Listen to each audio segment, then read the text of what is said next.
তালগাছের এখানকার মন্দির আমি ঠিক করে বাইরে থেকে কিছু তুলতে পারিনি বানরের ভয়ে, তাই ভিতর দিকটাই আমি তোমাদের সকলকে দেখাচ্ছি।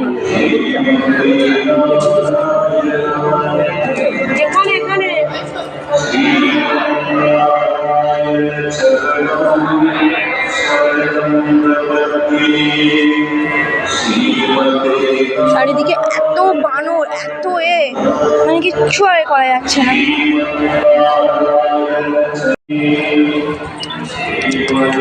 এই সেই তাল গাছ।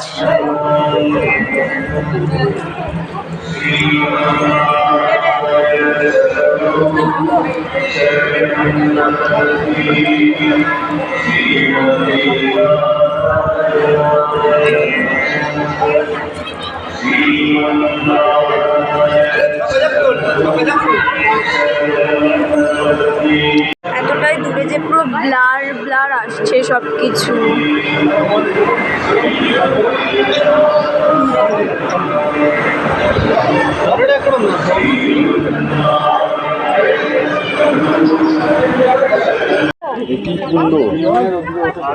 কি কুণ্ড এটা?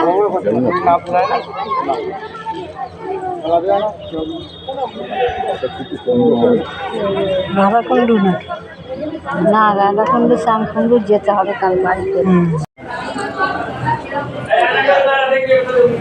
সবই তো সেম লাগছে।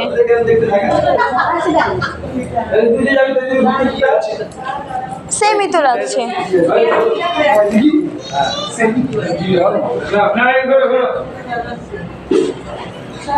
কি আয়নায় আলাদা রকম দেখতে লাগবে বলছে সবাই, সব সেম লাগছে।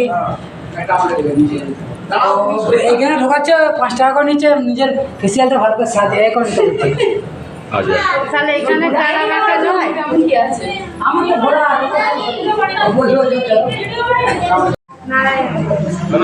এটা ভালো আসবে না, এটা দিয়ে নিতে হবে।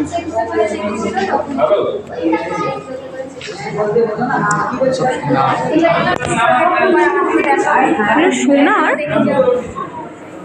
এগুলো সমস্তটা সোনার গাইজ, সমস্তটাই সোনা অথবা রূপো দিয়ে তৈরি। কি অপূর্ব দেখতে লাগছে।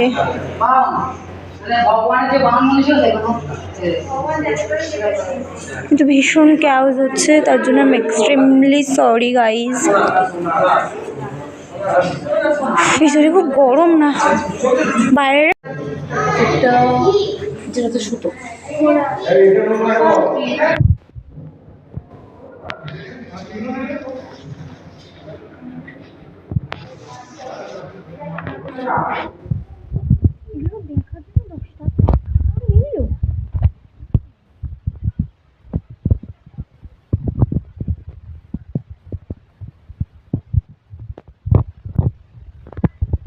এটা কি মন্দির আমার মাথা কাজ করছে না, আমার এমনি শরীর ভালো নেই, কোমরে পেন স্টার্ট হয়ে গেছে। তোমাদের সাথে জাস্ট শেয়ার করবো বলে আমি আসলাম, এতটা আমি ঠিক করে বোঝাই যাচ্ছে না কি আছে না আছে। আমার গলার ভয়েসটা শুনে আশা করছি তোমরা বুঝতে পারছো যে আমি কি পরিমাণে টায়ার্ড।